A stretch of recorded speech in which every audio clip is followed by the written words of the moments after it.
Muito boa tarde a todos. Hoje, dia 6 de novembro de 2021, inicia mais um estudo da Revista Espírita.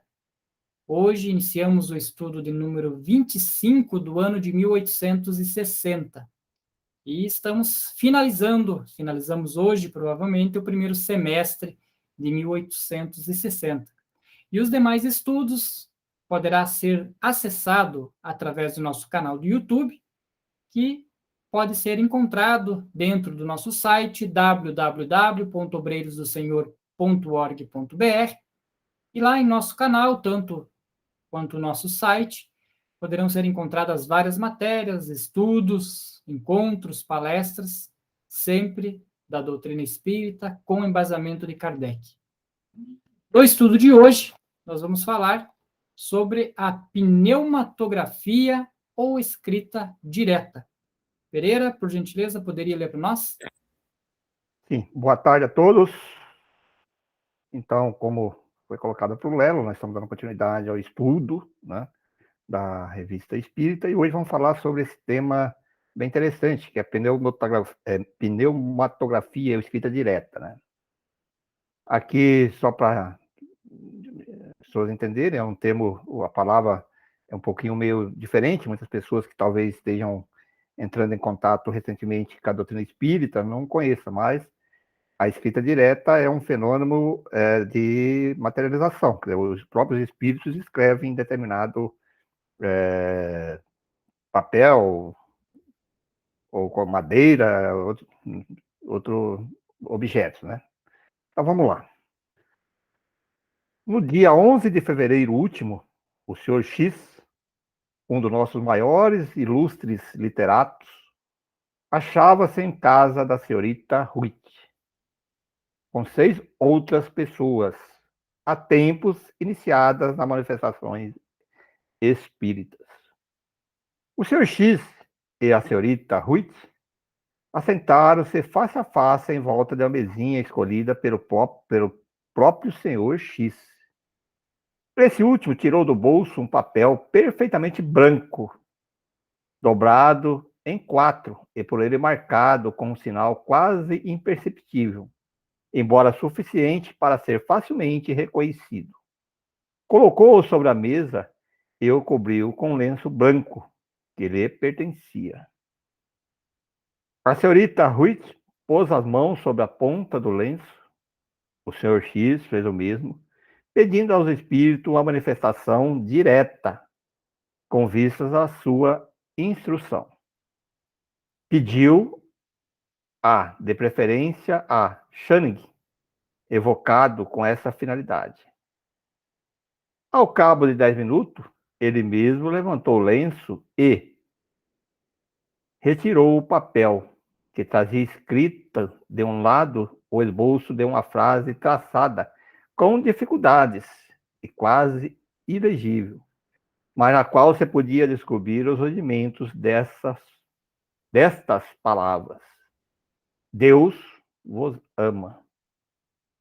Do outro lado estava escrito Deus no ângulo exterior e Cristo no fim do papel. Essa última palavra era escrita de modo a deixar uma impressão na folha dupla.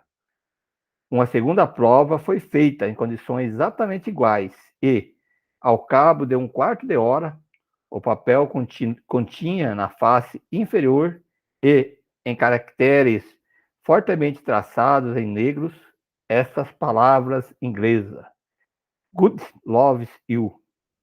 E mais abaixo, Channing. No final do papel, ele havia escrito em francês: fé em Deus. Enfim, no reverso da mesma página, existia uma cruz, com um sinal semelhante a um caniço, ambos traçados com uma substância vermelha. Terminada a prova, o senhor X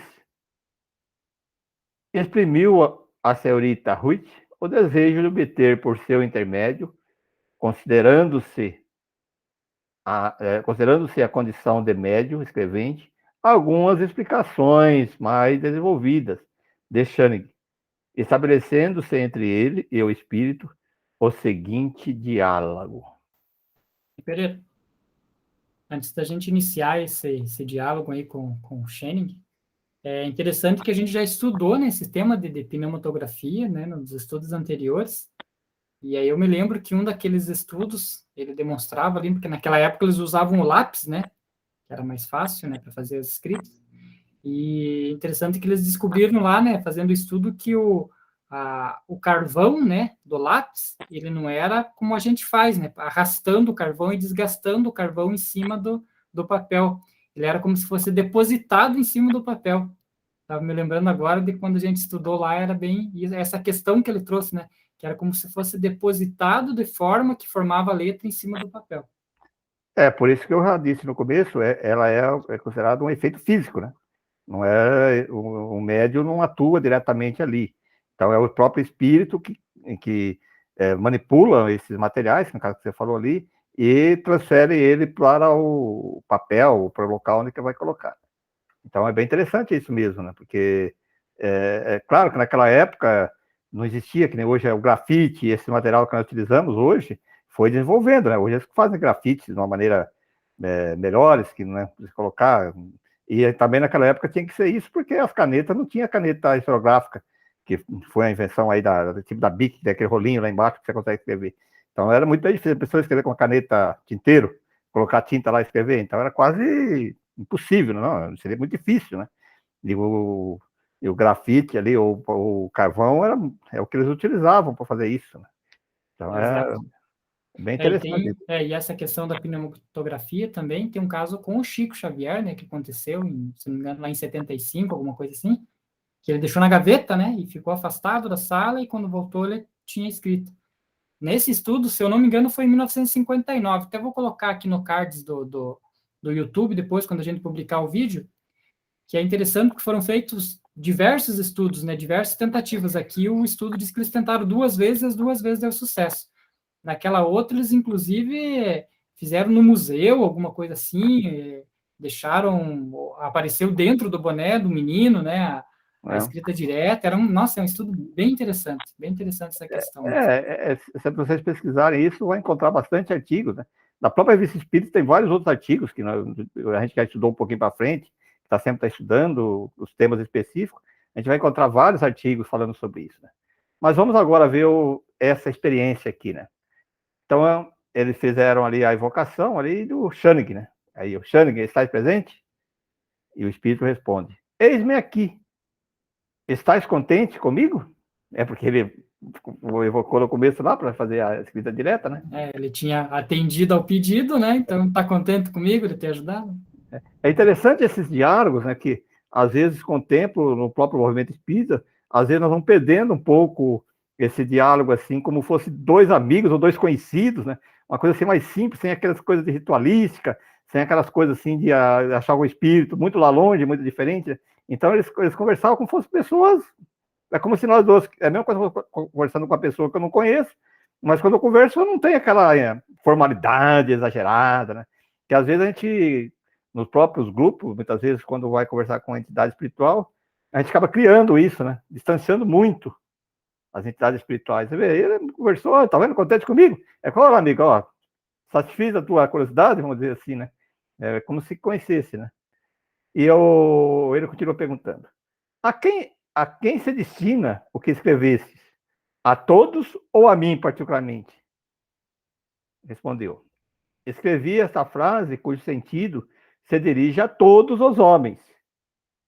Mas, escrevendo em inglês, a experiência é para vós em particular. Quanto à cruz, é sinal da fé. Interessante. Por que fizestes em cor vermelha? Para vos pedir fé. Eu nada podia escrever. Era muito longo. Daí, dei a vós um sinal simbólico. O vermelho pois a cor que simboliza a fé? Certamente. E é a representação de batismo de sangue. Quer dizer, isso é uma percepção do espírito, né? Tanto é que agora vem a observação aqui, né? O própria questão de já fazer uma cruz ali já denota sua inclinação para alguma questão assim, mais simbólica, né? De dogma, de acreditar na ressurreição de Jesus, né? coisa desse tipo assim. Então, vamos lá, observação. A senhorita Ruth não sabe inglês. E o espírito quis dar, assim, uma prova a mais de que era seu pensamento, de que seu pensamento era estranho à manifestação. Isso quer dizer, por isso que não tem nada a ver com o médium diretamente, né? Ele o fez espontaneamente e de boa vontade, mas é mais que provável que se tivesse pedido uma prova, era mais provável que se tivesse pedido uma prova, ele não teria se prestado a isso, né?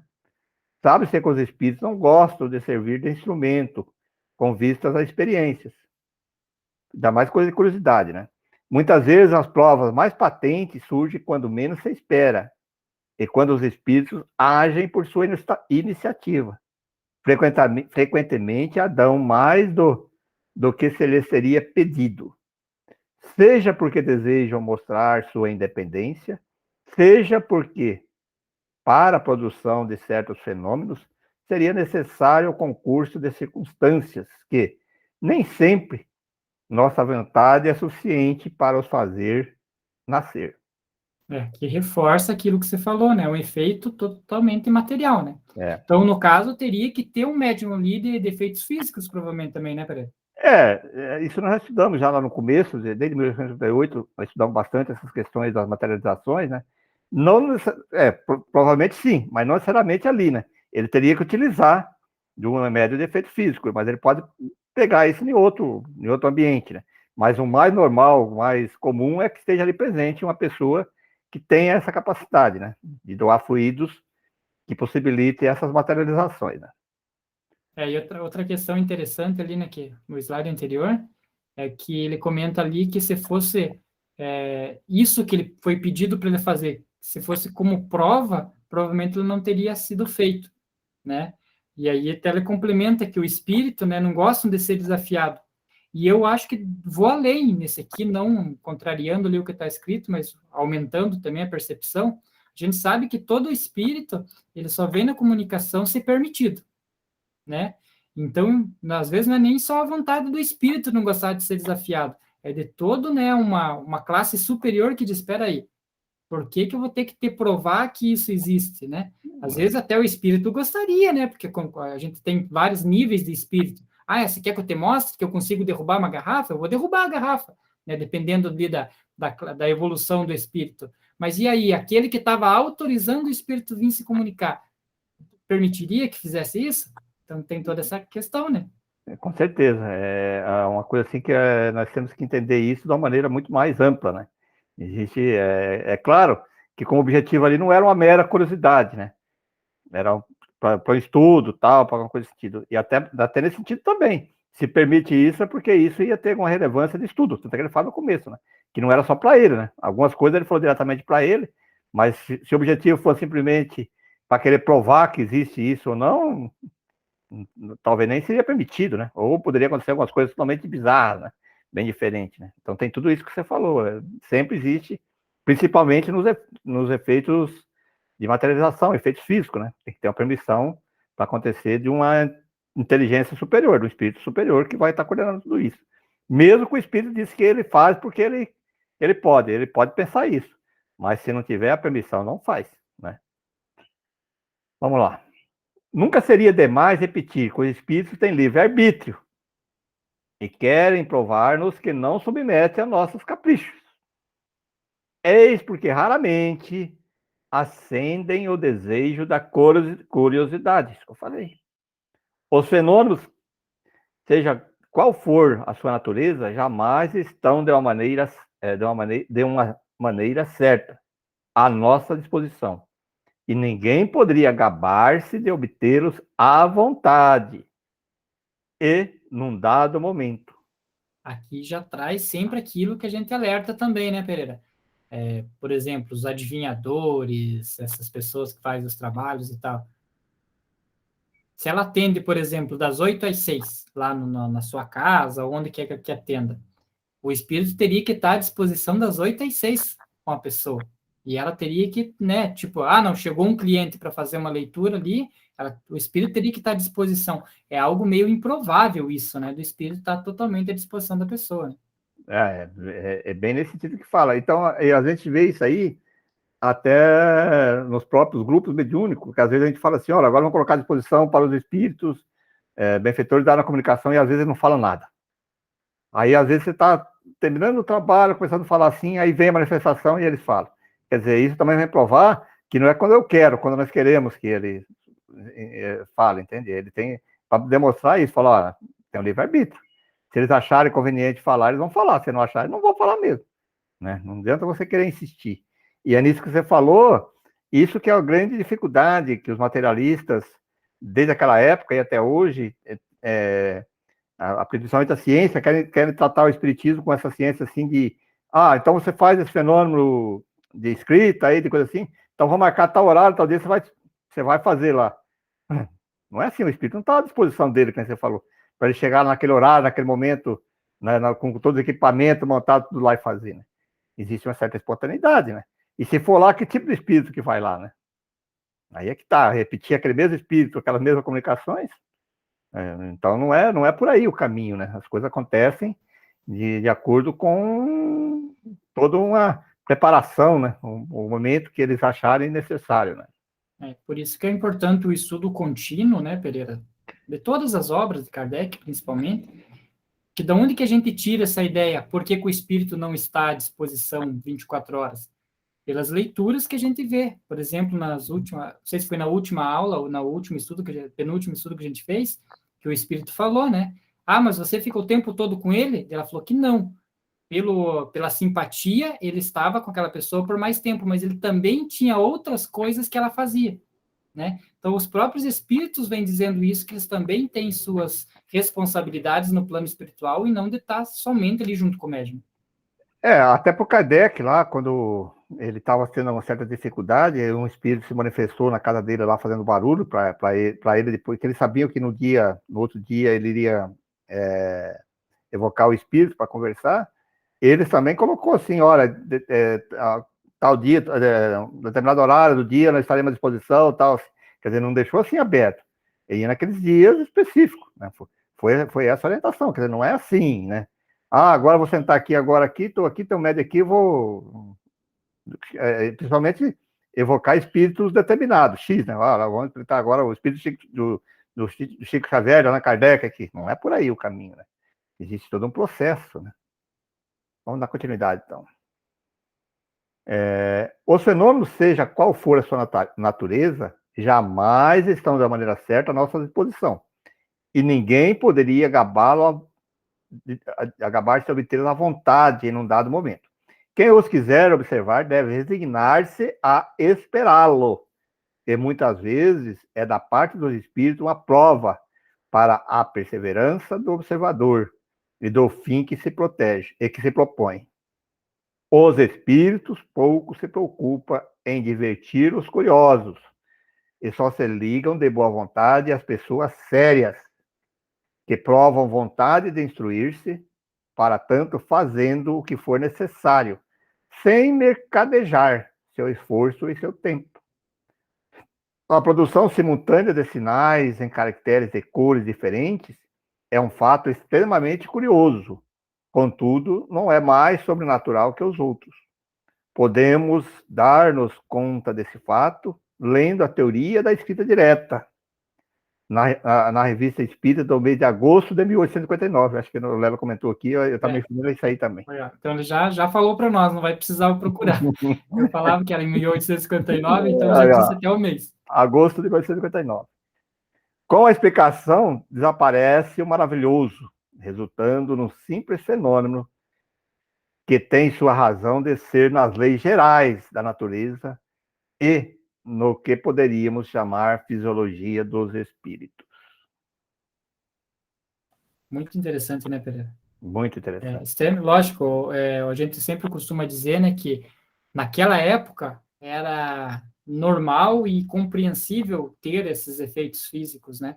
Mas chegou um dado momento de que não se precisava mais comprovar a existência espiritual e a existência da comunicação ali, como eles faziam pela escrita direta, pelos fenômenos materiais, né? E aí que começou-se, né, a escrita psicográfica e mais atualmente a gente utiliza-se mais a psicofonia, né? Por quê? Porque hoje nós já acreditamos que existe a comunicação, existe o plano espiritual. Naquela época não se acreditava tanto, né? Então, por isso que hoje a gente já não se vê mais essas questões, né? Dessa escrita direta e tudo mais, não é? Até a psicografia, naquela época, teria que ser, porque não tinha o recurso que nós temos hoje, que são os microfones, para você gravar e tal, né? Os gravadores, aí hoje você grava o áudio, depois você pode compilar aquilo ali e estudar o conteúdo. Mas você imagina, naquela época não tinha isso, né? Então teria que ser escrita mesmo, que a escrita ficava gravada ali, que depois o Kardec pegava aquilo ali e trabalhava aquilo para. Então, mas mesmo assim, o fenômeno da psicografia e a psicofonia é parecido, né? Nenhum usa voz, né? O espírito usa voz. Aí vai entrar toda aquela gradação, que nós vamos entrar aqui no assunto, que não é parte do nosso estudo hoje, mas que as pessoas que estão nos ouvindo, que queiram, vai lá no Livro dos Médiuns, vai estudar todos esses fenômenos, né, que lá tem tudo. Ou naquelas casas espíritas que oferecem os estudos na mediunidade, vocês vão colocar lá todos os tipos de mediunidade, né? Lá tem. Se a gente pegar no Livro do Médium, vários, né, de várias gradações, então ele vai explicar totalmente, vai explicar todos esses fenômenos. E a psicofonia, a psicografia, as gradações, e aí vai, os tipos de médios, médios audientes, médios escreventes, médios ouvintes, e aí vai por adiante. Né? Só apenas para posicionar as pessoas que às vezes estão começando a conhecer a doutrina espírita, está ouvindo nós hoje, então que vão lá, compra o livro do médium, dos médios, começa a estudar pelo livro dos espíritos, que é espiritismo, né? E aí vocês vão conhecendo tudo esses fenômenos, que é bastante interessante. Perfeito. Então, vamos continuar aqui com o nosso estudo. Nós vamos entrar agora na parte de variedades. E lembrando que variedades eram aqueles temas que Kardec, na visão dele, ele não catalogava, né? Mas que a gente vê muito bem que para nós é muito bem catalogado, porque ele consegue até dar uma sequência que se complementam nos estudos. E para esse próximo tema ele vai trazer espiritismo e espiritualismo. Bem interessante o tema, né, Tia? Com certeza ele vai traçar ali a diferenciação entre os dois. Eu vou ler esse aqui para você, pode ser, galera? Então vamos lá.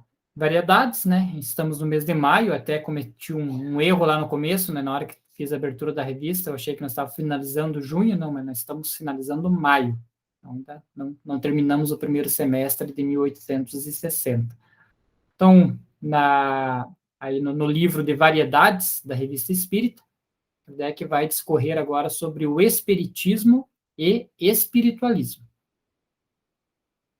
Num discurso pronunciado ultimamente no Senado por senhora Eminência, o cardeal, por sua eminência, o cardeal Donet, nota-se a frase seguinte: mas hoje, como outrora, é certo dizer com um eloquente publicista que no gênero humano o espiritualismo é representado pelo cristianismo.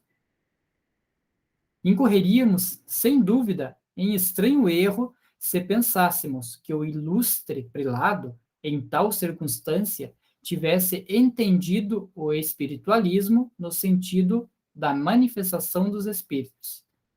Esta palavra é aqui empregada em sua verdadeira acepção e o orador não podia exprimir-se de outra maneira, e a menos que se servisse de uma perífrase, não existiria outro termo para exprimir o mesmo pensamento.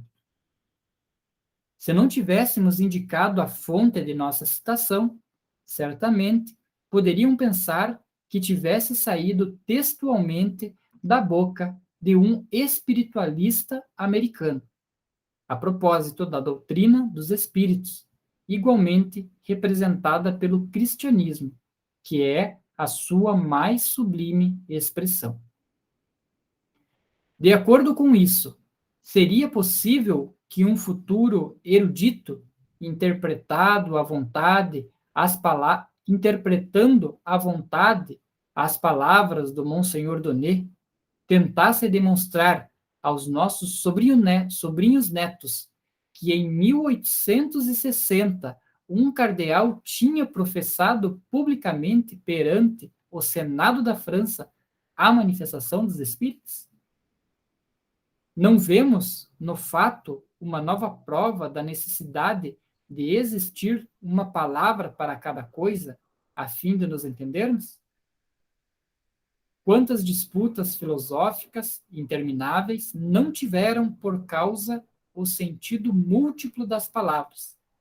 O inconveniente é mais grave ainda nas traduções, oferecendo-nos o texto bíblico mais de um exemplo. Se na língua hebraica a mesma palavra não tivesse significado dia e período, não nos teríamos enganado sobre o sentido do Gênesis, a propósito da duração da formação da Terra.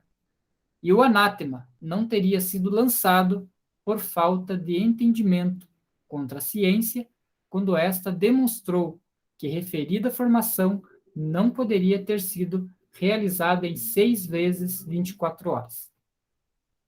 Então é importante, né, a gente entender essa diferenciação, porque espiritualismo, né, Pereira, ele está contido em vários segmentos aí filosóficos e de religião, né? Tem várias religiões que se ditam espiritualista, com comunicações, até com espíritos, mas não são espíritas, não é? Essa colocação é bem interessante, porque no livro dos Espíritos, na introdução, Kardec deixa bem claro o termo que ele criou, o termo espiritismo, termo espírita, né? Então ele colocou como espírita, né, aquelas pessoas que seguem a doutrina espírita que foi colocada por ele. E aí ele deixa bem claro esse termo espiritualista, que todo espiritualista é aquele que acredita, né, na vida após a morte, na continuidade, seja qual for, porque as próprias igrejas católicas, ela acredita nisso, ela não acredita na reencarnação, mas ela acredita que depois da morte tem uma vida, né, que os espíritos vão para o céu, para o inferno, ou para o purgatório.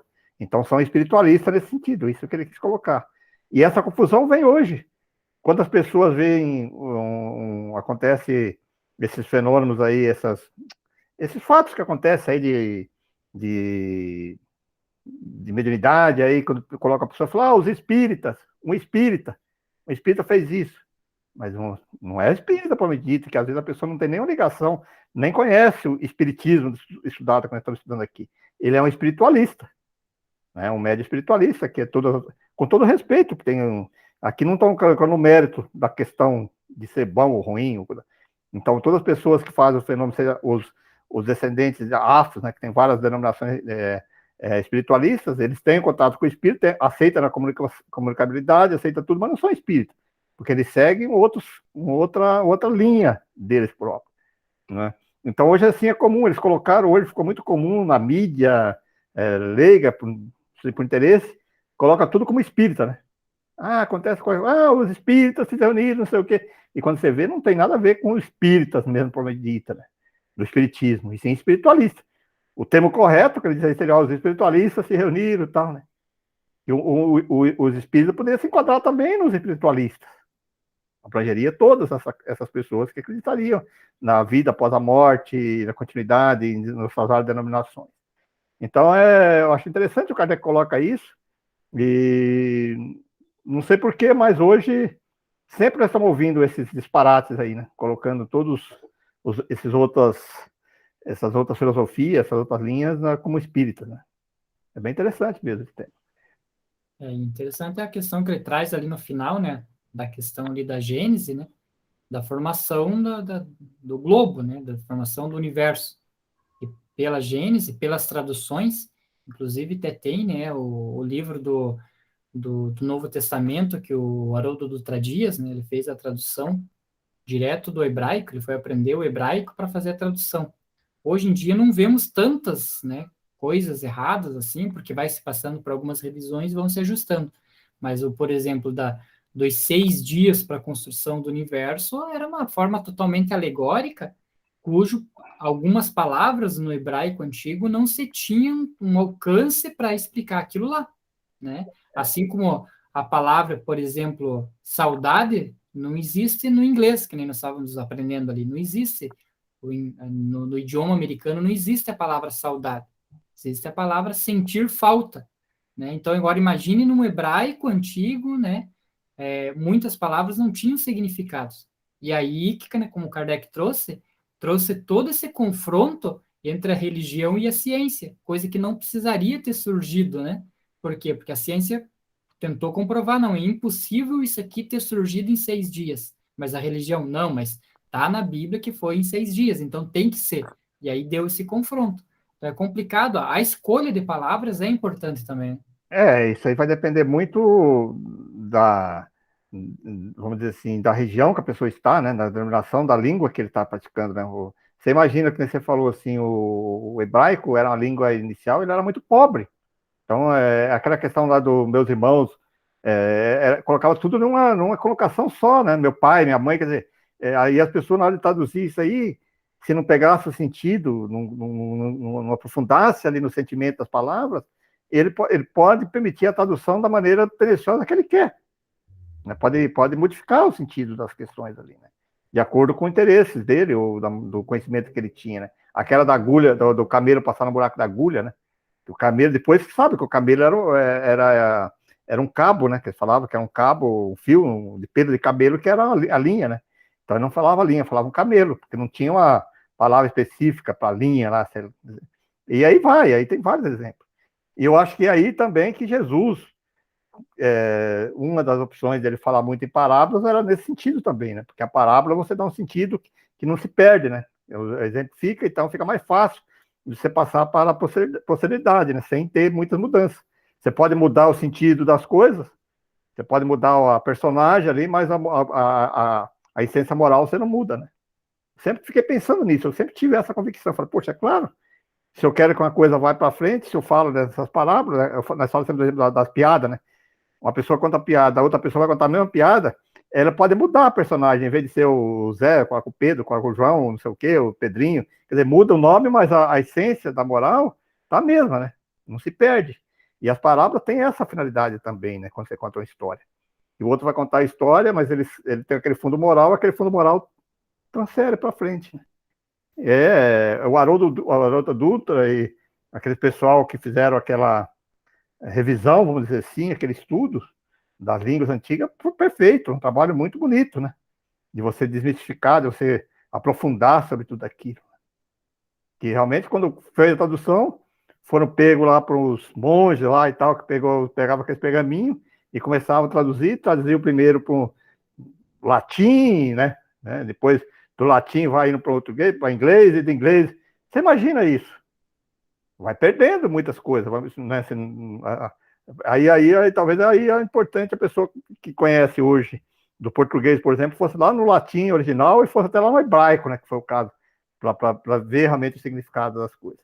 Mas isso denomina muito estudo, né? Muito conhecimento dessas línguas. E ela era, como você mesmo disse, pobres em adjetivos, em verbos, vamos dizer assim, usava mesmo os mesmos sentidos, só lendo a frase inteira ou o contexto que ele estava falando. É importante isso mesmo, a gente conversar sobre isso, né?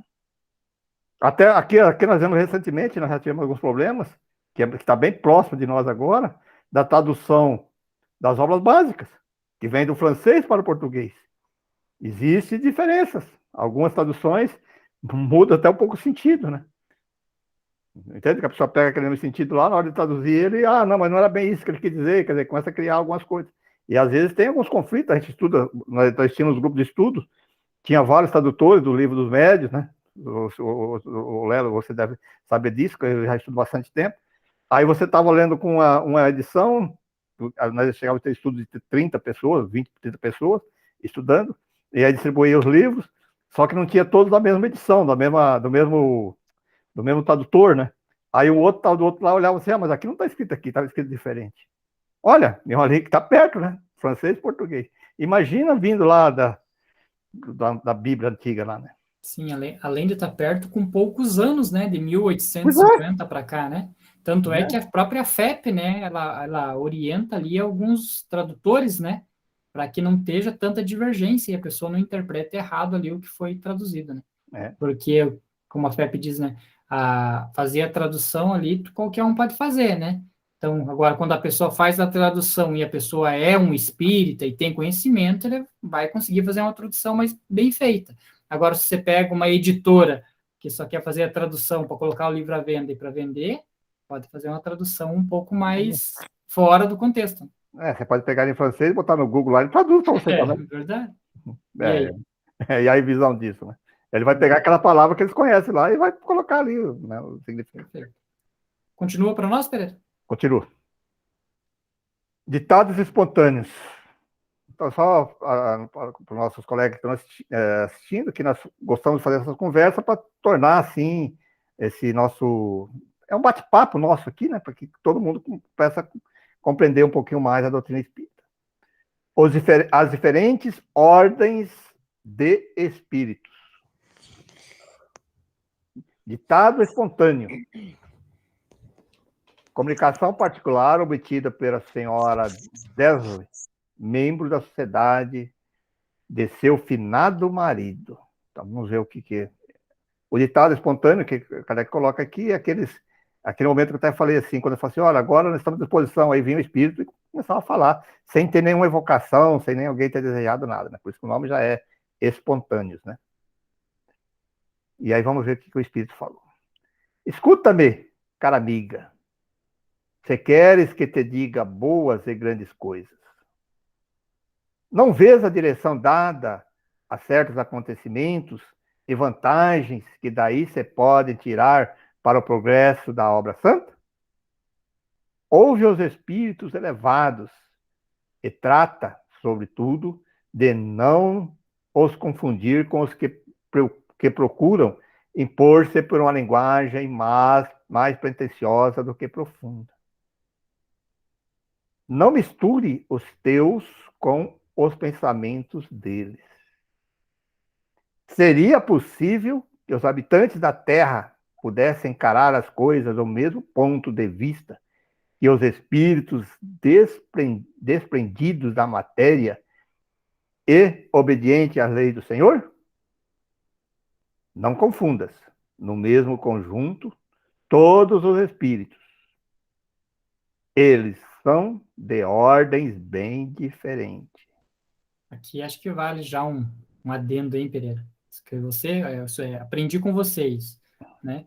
Que quando você está, né, numa mesa mediúnica lá, você tem que tentar não se concentrar, mas deixar que o espírito ali passe a informação e o que ele escrever, jogar na mesa, né? A gente brinca, né, coloca na mesa e vamos deixar ali que o restante, o dilagador, o dirigente ali, julgue se aquilo ali é importante ou não. Porque se você ficar tentando achar sentido ou tentando confirmar aquilo que o espírito está falando, você começa a tolir um monte de informação. Essa é uma linha. É outro pensamento também aqui que ele quer dizer, e isso ocorre muito. Às vezes, um espírito, que ele fala assim, alguns espíritos para confundir, né? Procura-se por uma linguagem pretensiosa. Então, alguns espíritos chegam assim com uma linguagem bonita, pretensiosa, falam, eu sou Bezerra, não sei o que e tal. E aí todo mundo, é o Bezerra, tá não sei o que, vão acreditar tudo. Também existe esse lado, né? Então, quer dizer, é isso mesmo, tem que colocar a comunicação e vamos dizer assim, você vai acatar a comunicação, vai fazer o diálogo, vai gravar, pode depois ouvir, mas você vai aceitar aquilo como verdadeiro ou não, após uma análise e estudo. É bem nesse sentido que ele está dizendo. Porque não é porque veio com comunicação, que ele diz ali, uma linguagem mais pretensiosa do que profunda, quer dizer, que vem aquela linguagem, queridos amigos, espírito, não sei o que e tal. Cuidado, né? Não é se você analisa a comunicação, não é pela forma só, mas pelo conteúdo, né? Porque às vezes vem um espírito falando um linguajar mais simples, de preto velho, e não sei o que e tal, mas é profundo o conhecimento, né? Não é a palavra em si, não é o verbo que ele utiliza, né? Isso é muito comum até no nosso dia a dia hoje, né? Do mundo nosso, nós estamos aqui terreno, né? Algumas pessoas falam assim de uma maneira impecável, né? Em termos de verbo, de colocação, de termo, de educação, refinado. Mas se você vai analisar qual que é o conteúdo disso, o que pretende com isso, né? Aí já vem uma pessoa simplória, falando com erros de português, às vezes, com traquejo lá e tal, não sei o quê, e o conteúdo é profundo, mas onde já se viu uma pessoa dessa, vai querer o quê? Querer debater com aquele lá, entende? É sempre um espelhamento, né? Mundo terreno e mundo espírita. Né? Olha que coisa bacana da gente entender, né? É. E aqui também a gente até pode ressaltar aqui na parte que ele fala, ó, que seria possível que os habitantes da Terra pudessem encarar as coisas do mesmo ponto de vista que os espíritos desprendidos da matéria e obedientes à lei do Senhor? Aí, ó. Óbvio, né? Então, hoje ainda eu estava assistindo uma palestra daquele filósofo Mário Sérgio Cortella, e ele falou que o ponto de vista é a vista de um ponto, né? Por quê? Porque se eu tenho um ponto de vista, eu estou tendo aquele ponto de vista a partir do meu ponto da onde eu estou.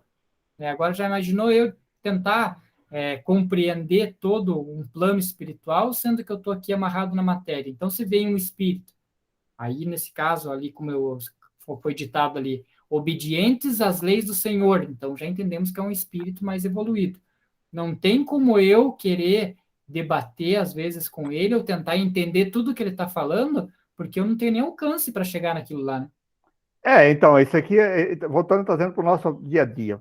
Vamos dizer assim que uma pessoa viesse de um outro planeta, de outro orbe aqui, e fosse conhecer a cidade de Curitiba, por exemplo. Aí falava, vou conhecer Curitiba. Aí descesse lá no centro, no centro, mas lá nas regiões mais nobres de Curitiba, onde que vê aquelas pessoas, o progresso, aquelas coisas tudo, né? Fala, nossa, começa a assistir lá no Teatro Guaíra, ver lá o museu, tal, coisa assim, nossa, que cidade super desenvolvida, né? O povo lá e tal, tudo. Será? Aí você vai colocar, é que nem ele tá falando, você vai colocar todos os espíritos por aquela comunicação que você está vendo lá na mesma ordem. Agora, se ele quer conhecer Curitiba, ele teria que ser mais amplo. Ele teria que ir na periferia, ir nas favelas, ir naquelas regiões mais menos favorecidas, onde tinha criminalidade, tudo. Aí sim ele falou, nossa, não, é uma cidade que tem regiões, né? E é assim, né? Tem regiões bem desenvolvidas e tem regiões paupérrimas, onde sofre, onde que não existe ajudas e tal. Né? E assim vamos para um estado, para um país, né? Você quer conhecer um país, você vai chegar a conhecer um país, você vai lá nos Estados Unidos, você conhece aquela parte bonita, né? Você vai para França, você vai lá só em Paris, aí você acha que a França é só aquilo lá, mas se você quer conhecer, você tem que descer, né? Você tem que conhecer com muito amplo. É isso que ele quer dizer. Se eu quero aceitar, não é porque aquele espírito veio falando bonito, que todo mundo espiritual é daquele jeito. Né? E eu vou aceitar que aquilo, nossa, isso aqui que é o. Né? Se fascina, né? Que aí cai as fascinações. Né? É bem bacana a gente fazer essas comparações. E aqui é bem importante retornar naquele estudo que a gente fez lá há um tempo atrás, já na Revista Espírita. Acho que isso aqui é em 1858, que fala sobre a escala espírita, né, Pereira? Que aqui a gente vê bem. Né? Exatamente. Nesse sentido aí também que convidamos os nossos colegas que estão nos ouvindo, que vai lá no Livro do Espírito, tem eu não lembro agora se é o primeiro ou segundo capítulo, lá, um dos primeiros capítulos lá, onde que tem a escala espírita, onde que ele vai dar as várias ordens, né? Os espíritos puros, espíritos levianos, e aí vai. E dentro daquelas ordens, ele vai colocando várias categorias, né? Ele coloca. Então, isso é importante mesmo, a gente conhecer, né? Então, vamos dar continuidade. O estudo do Espiritismo, Vôlei ensina. Mas, desse lado, quanto tendes ainda a aprender? Há na Terra uma enormidade de indivíduos cuja inteligência não se assemelha absolutamente. Das vendo aquilo que eu estava falando, né? Alguns dentre eles parecem aproximar-se mais dos animais que do homem. Ao passo que existem outros de tal modo superiores, que, se é tentado a dizer que se aproximam de Deus, espécie de blasfêmia, que se deve traduzir pelo pensamento de que eles têm em si uma centelha dessas claridades celestes. Lançadas em seu coração pelo divino mestre, pois bem, seja qual for a diversidade da inteligência na raça humana, convence-te de que tal diversidade é infinitamente maior ainda entre os espíritos. Nesse ponto, há os inferiores, que não têm semelhantes entre os homens, enquanto há os bastantes purificados para se aproximarem de Deus e a contemplarem toda a sua glória. Submetido às suas menores ordens, só inspiram a obedecer e agradar. Chamados a circular em meio dos mundos, ou a fixar-se, segundo o que convém, à execução dos grandes desígnios do Senhor. A uns diz: ide, revelai meu poder a esses seres grosseiros, cuja inteligência já é tempo de despertar. A outros, percorrer esses mundos, a fim de que, guiados por vossos ensinos, os seres superiores que os habitam juntem novas grandezas a todas as que lhes foram reveladas. Que todos sejam instruídos de que chegará o dia em que as claridades do alto não mais serão obscurecidas, mas brilharão eternamente.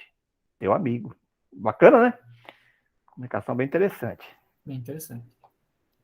Então, vamos dar continuidade aqui, ainda na parte de ditados espontâneos. Os 2 ditados seguintes foram obtidos num pequeno círculo íntimo no bairro de Luxemburgo e nos são enviados por nosso colega, Sr. Solichon, que assistiu a eles. Lamentamos que nossas ocupações ainda não nos tenha permitido comparecer a essas reuniões, para as quais houveram por bem convidar-nos. Sentir-nos-emos felizes quando pudermos assistir a elas, porque sabemos que são presididas por um sentimento de verdadeira caridade cristã e de recíproca benevolência. Então, o primeiro ditado espontâneo é remorso e arrependimento. Estou contente por ver que vos reunis pela mesma fé e pelo amor de Deus Todo-Poderoso, nosso divino Senhor. Possa Ele guiar-vos sempre no bom caminho e cumular-vos com seus benefícios, o que fará se vos tornardes dignos. Amai-vos sempre uns aos outros como irmãos. Prestai-vos mútuo auxílio e que o amor do próximo não vos seja uma palavra vazia de sentido. Lembrai-vos de que a caridade é a mais bela das virtudes e que de todas é a mais agradável a Deus. Não só dessa caridade que dá um óbolo aos infelizes, uma esmola, né? Mas a que vos leva a ter compaixão das misérias de nossos irmãos, que vos faz partilhar suas dores morais, aliviar o fardo que os oprime, a fim de lhes tornar a dor menos viva e a vida mais fácil. Recordai-vos de que o arrependimento sincero obtém o perdão de todas as faltas. Tamanha é a bondade de Deus. O remorso nada tem em comum com o arrependimento. O remorso, meus irmãos, já é o prelúdio do castigo. O arrependimento, a caridade, a fé vos conduzirão às felicidades reservadas aos espíritos bons. Isso aqui é uma das coisas que a gente sempre comenta nos grupos mediúnicos, né, Pereira, do espírito que vem se comunicar e com aquele remorso de que fez errado, e a gente sempre impele ele ao arrependimento e à mudança de comportamento, né? Esse é um ponto importante. Eu gosto muito e sempre comento isso, inclusive com as pessoas que a gente atende, né? A gente atende muitas pessoas através do magnetismo e com pessoas em desarmonias. Então é muito comum isso, a pessoa tá com esse remorso, ou com a culpa, né? E acha que tem que sofrer, porque ele falou ali, é a porta para o sofrimento. Porque ele fica, então aí ele aceita que ele, devido a algumas questões que foram colocadas desde da antiguidade, que você tem que sofrer o castigo, né? Você tem que ser castigado para você pagar o teu pecado, né? E não é que ele falou. Você tem que arrepender e compreender que aquilo foi errado. Diferente, né? Então, o que ele fala, o arrependimento é o perdão. Olha, mas o arrependimento não é arrependimento assim, eu me arrependo. Não é esse sentido que ele está falando. Eu me arrependo, e que nem fala, por que o espírito é um retrógrado. A partir que ele arrependeu, uma coisa profunda, ele vai ser testado em algumas provas, semelhantes, muitas vezes, algumas dificuldades, para ver se ele arrependeu mesmo, né? Se ele compreendeu mesmo aquela lição daquilo lá, né?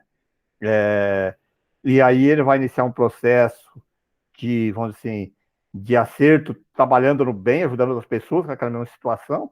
Ele tem que ser sincero. Não é um arrependimento de palavra, né?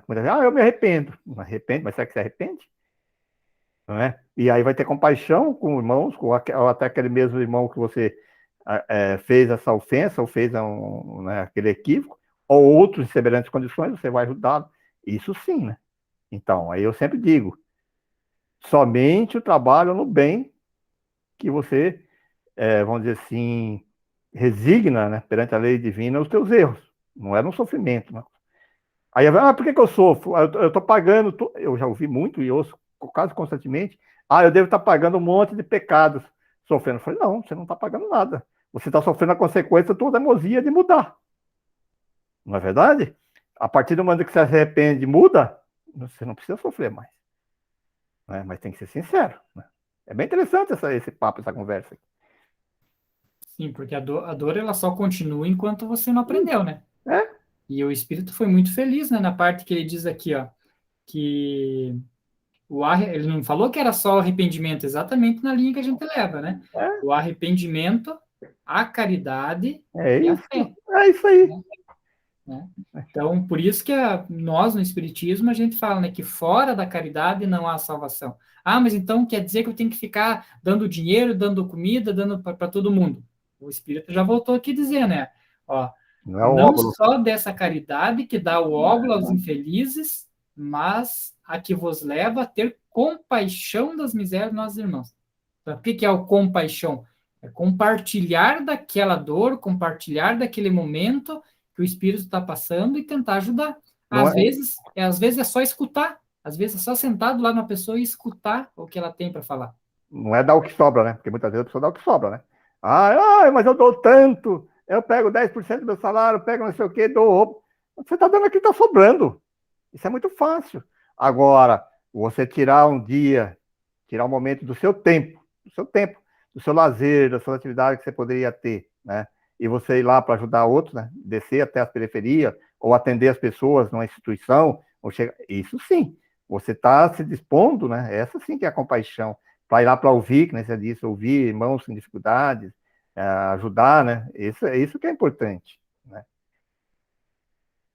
Muito bom. Vamos dar continuidade aqui, ainda que tem mais um dos ditados daí. Então, Kardec não, o espírito lá que fez a comunicação espontânea, continua. Ides ouvir a palavra de um espírito superior, bem amado de Deus. Recolhei-vos e abri o coração às lições que ele vos dará. Então, essa comunicação, quem deu foi um espírito que se auto-intitulou um anjo da guarda. E aí, o segundo ditado espontâneo, o tema é os médiuns. Sinto-me satisfeito por ver que sois pontuais ao encontro que vos marquei. Possa a bondade de Deus estender-se sobre vós e serdes auxiliados por vossos anjos da guarda, com seus conselhos, preservando-vos a influência dos espíritos maus, se souberdes escutar sua voz e fechar o coração ao orgulho, à vaidade e à inveja. Então, essas três aí é que tem mais, né? Orgulho, vaidade e inveja. Encarregou-me Deus de uma missão a cumprir junto aos crentes que ele favorece com o mediunato. Quanto mais graças receberem do Altíssimo, mais perigos correrão, e esses perigos são tanto maiores quanto nascem dos mesmos favores que Deus lhe concede. As faculdades de que gozam os médios lhes atraem os elogios dos homens. Olha, Pereira, aquela frase que você sempre fala, né? A pessoa chegou elogiando, já tem que ficar com o pé atrás. Felicidades, adulações, eis o escolho.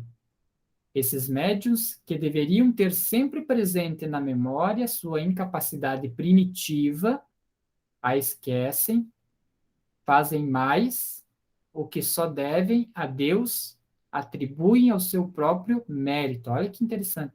E acontece muito, né? Das pessoas que têm a mediunidade começar a se achar mais do que os outros, porque ainda mais se de repente um espírito que vem nela é um espírito, vamos dizer assim, de uma classe mais superior e tal, pronto, né? Já está armado o circo aí para a pessoa cair naquela questão lá do orgulho, né? Tal.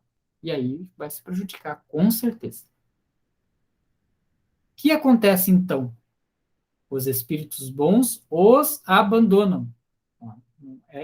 Esse que é o que a gente sempre fala.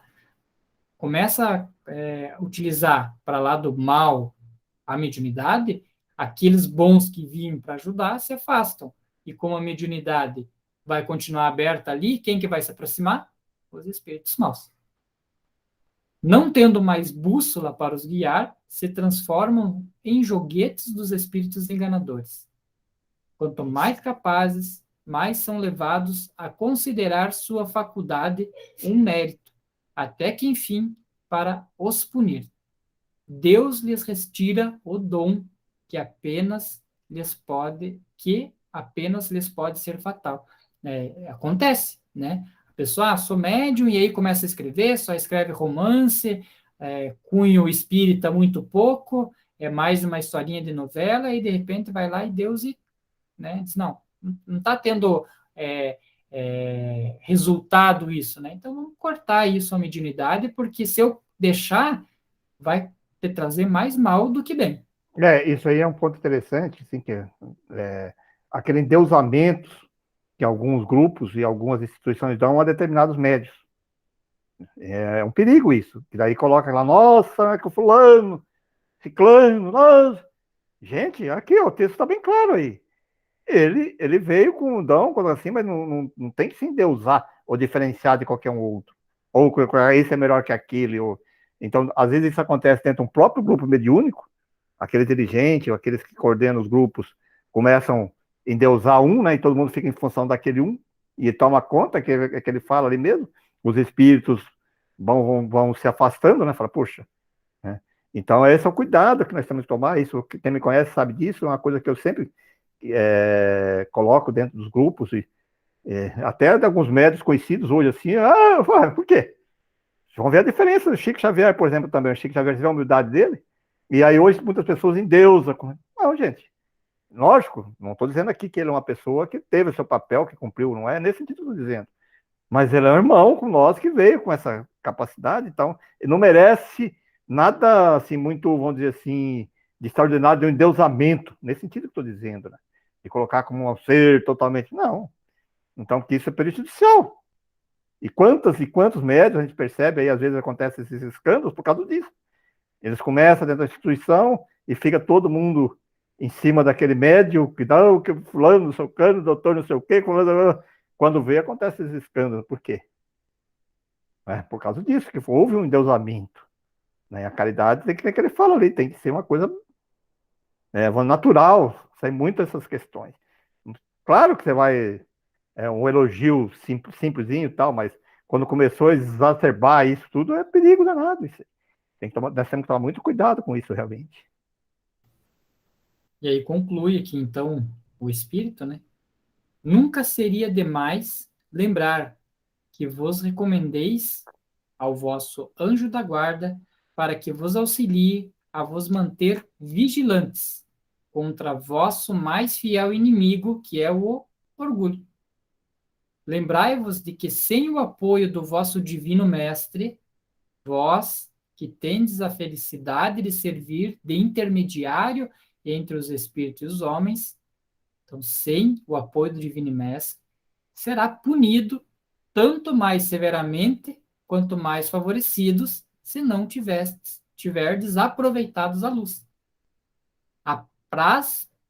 Apraz-me crer que esta comunicação, da qual dareis conhecimento à sociedade, produzirá seus frutos, e que todos os médiuns que lá se acham reunidos manter-se-ão em guarda contra o escolho que os destruiriam.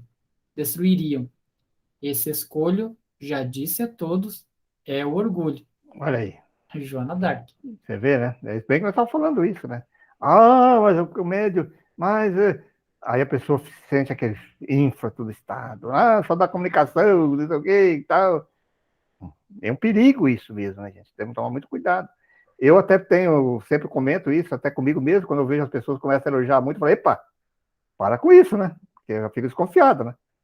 Eu não sei se a gente foi criando essa defesa, você começou a elogiar um aqui. O Jesus tem um ditado que dizia assim, bom é Deus, né? Não é, ele falava isso, né? Jesus tentava de toda maneira, vamos dizer assim, olha que é um espírito mais evoluído que vem na Terra, de, de não deixar se envolver com essas questões, né? Ele poderia se achar o todo-poderoso, tudo coisa ali. Ele nunca fez isso. E aí, infelizmente, isso ocorre muito comumente em alguns agrupamentos, em algumas instituições, onde começam a endeusar um médio, ou um grupo de médios, ou um grupo. Isso é uma porta para fascinação, né? Nossa, mas ali só tem comunicação, mas não sei o quê. Gente, cuidado, né? Vamos orar para esses irmãos, porque realmente pode ter aí problemas, né? Orgulho, vaidade. Não, vamos favorecer que chegou, chegou. Vamos, né? Não é por aí, né? Eu acho que temos que tomar muito cuidado com isso. Isso no mundo terreno é assim também, né? Perceba isso para você ver só. Observe, eu sempre gosto de fazer essa comparação do mundo terreno, do mundo espírita, mas é por aí mesmo. Começou muito assim, você fala, ixi. Você vê que muda as mudanças até de ídolos, né? Pessoas que têm um certo destaque, as pessoas falam, nossa, que fulano, ciclano. Pô, que é isso, gente? Né? Não temos que tomar cuidado com isso. Deu nosso horário. Deu nosso horário? Ah, passamos até um pouquinho, né? Puxa vida, olha só, essa conversa, nós vamos conversando aqui e passa tão rápido, né? É tão rápido, tão bacana, tão gostoso, que eu sempre gosto de colocar isso para os nossos colegas, que isso aqui é um bate-papo entre amigos, nós estamos estudando aqui, trazendo, aqui não queremos trazer nada como verdades, apenas a nossa experiência, nosso conhecimento, que as pessoas que, que queiram se aprofundar, que busquem as obras básicas, que estudem, né? E para verificarem esses conteúdos. Podemos estar errados muitas vezes, mas nós fazemos aquela experiência nossa dos tempos e dos grupos mediúnicos, dos trabalhos nossos, né? Dos grupos de estudos, mas sempre com esse objetivo de despertar a curiosidade das pessoas sobre essa filosofia tão rica, tão bonita que é o Espiritismo, né? Essa ciência, né? Que é uma ciência que traz essa parte religiosa, né? Que ela tem essa ligação religiosa, porque ela tem toda uma crescência moral, né? Então a ligação religiosa do Espiritismo está na sua essência moral cristã, né? Não com uma religião propriamente dita, dogmática, não, o Espiritismo não tem nada disso.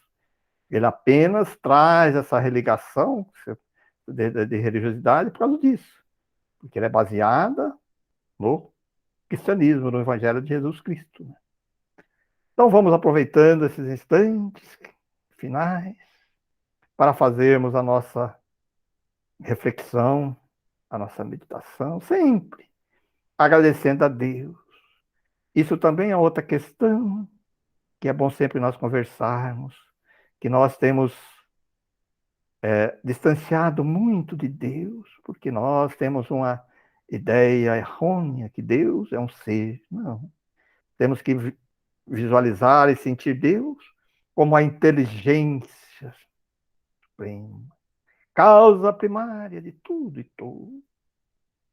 E sendo assim, ele está sempre presente através das suas leis. Por isso, nós sempre podemos, a doutrina espírita nos ensina, orar a Deus, porque quando oramos a Deus, entramos nessa sintonia, e essa sintonia alcança aqueles amigos espirituais que até nós chegarão. Assim como também podemos orar aos santos prediletos, conhecidos, mas sempre com sentimento. Por isso agradecemos a Deus e a Jesus nosso mestre, nosso guia, que sempre nos relembra as leis divinas que está gravado na nossa consciência. Obrigado, Jesus. Obrigado, amigos espirituais da codificação, que teve como seu organizador Hipólito Leão Denisard, por nós conhecido como Kardec, por nos deixar essa obra, essa filosofia, como eu disse antes, essa ciência, para estudarmos e podemos assim conhecer um pouquinho mais o mundo espiritual.